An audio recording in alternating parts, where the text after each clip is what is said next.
રાજ્યમાં વધુ એક જમીન કૌભાંડ સામે આવ્યું છે। વડોદરામાં મંદિર ટ્રસ્ટની જમીનને મુસ્લિમ પરિવારે પચાવી પાડી હોવાનું સામે આવતા તંત્ર દોડતું થયું છે। વાલી વિસ્તારમાં ગણપતિ મંદિર ટ્રસ્ટની 50,000 ફૂટ જમીનને મુસ્લિમ પરિવારે હડપ કરી। મુસ્લિમ પરિવારના રઝિયા, ગુલામ રસૂલ, નૂર મહમૂદ અને અમીન મેમણ નામના સભ્યોએ જમીન પ્રોપર્ટી કાર્ડમાં પોતાના નામ ચડાવી દીધા હતા। પૂર્વ કોર્પોરેટર વિજય પવારે તંત્રને રજૂઆત કરતા કૌભાંડ પરથી પડદો ઉંચકાયો। મામલતદાર જ્યારે સ્થળ પર નિરીક્ષણ કરવા પહોંચ્યા ત્યારે આ મુસ્લિમ પરિવારે રાતોરાત જમીનમાં દિવાલ પણ ચણાવી લીધી। ઘટનાની ગંભીરતાને જાણીને વિધાનસભા દંડક બાળો શુક્લાએ સ્થળની મુલાકાત કરી તો હરકતમાં આવેલા કલેક્ટરે તાત્કાલિક તપાસ કરાવીને જમીન પ્રોપર્ટી કાર્ડમાંથી ગણતિયાઓના નામ દૂર કર્યા છે। દંતેશ્વરની જમીનને પચાવવાનું ષડયંત્ર કરનાર સામે કાર્યવાહી શરૂ કરવામાં આવી છે।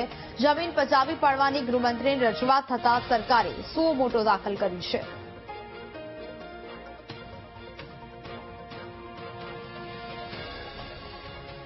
તો 50,000 ફૂટ જમીન આ મુસ્લિમ પરિવારે હડપ કરી હતી। પ્રોપર્ટી કાર્ડમાં ચડી ગયા હતા મુસ્લિમોના નામ અને ત્યારબાદ હવે આ મામલે તપાસ છે તે શરૂ કરવામાં આવી છે, જેને લઈને હવે કડક કાર્યવાહી થશે।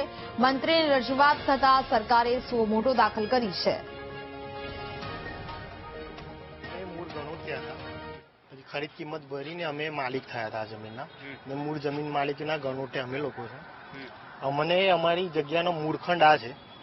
મૂળખંડને અમને એફપી સામે ફરવાઈ ગયું મંદિરમાં, અને એવી જ રીતે મંદિરનો ફાઇનલ પ્લોટ અમારી જગ્યામાં ફરવાઈ ગયો। એટલે અમારી ફાઇનલ પ્લોટની લડત ચાલુ હતી સુધારવાની, હાઈકોર્ટમાં પણ પેન્ડિંગ છે અને સિવિલ કોર્ટમાં પણ અમે ગયા હતા અને કોર્ટનો ઓર્ડર પણ છે કે યથાવત પરિસ્થિતિ જાળવી રાખો અને જે ડિસિઝન આવશે અમને માન્ય છે।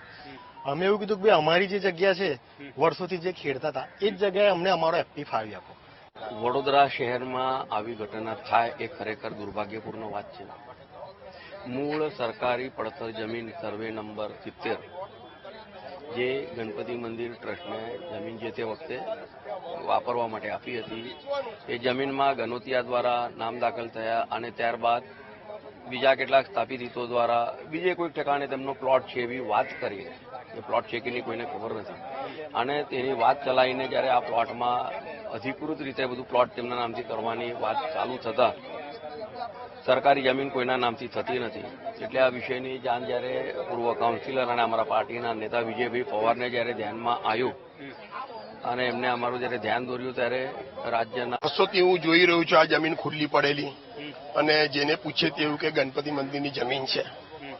હવે ગણપતિ મંદિરની જમીન છે એવું તો અમને ખબર હતી, પણ હમણાં 6-8 મહિના પહેલા મહાનગરપાલિકામાં એક ઠેકાને કામે ગયો હતો ટીપીમાં, તો બે વ્યક્તિ એવી વાત કરતા હતા કે 47 નંબરનો એફપી ટીપી તનનો વેચવાનો છે। એટલે ટીપી તન મને ખબર મારા વિસ્તાર લાગે અને મેં પછી તપાસ કરી તો ટીપી તન એ ગણપતિ મંદિરનો જ એફપી નીકળ્યો, એની જોડે 46 નંબરનો બી એફપી નીકળ્યો।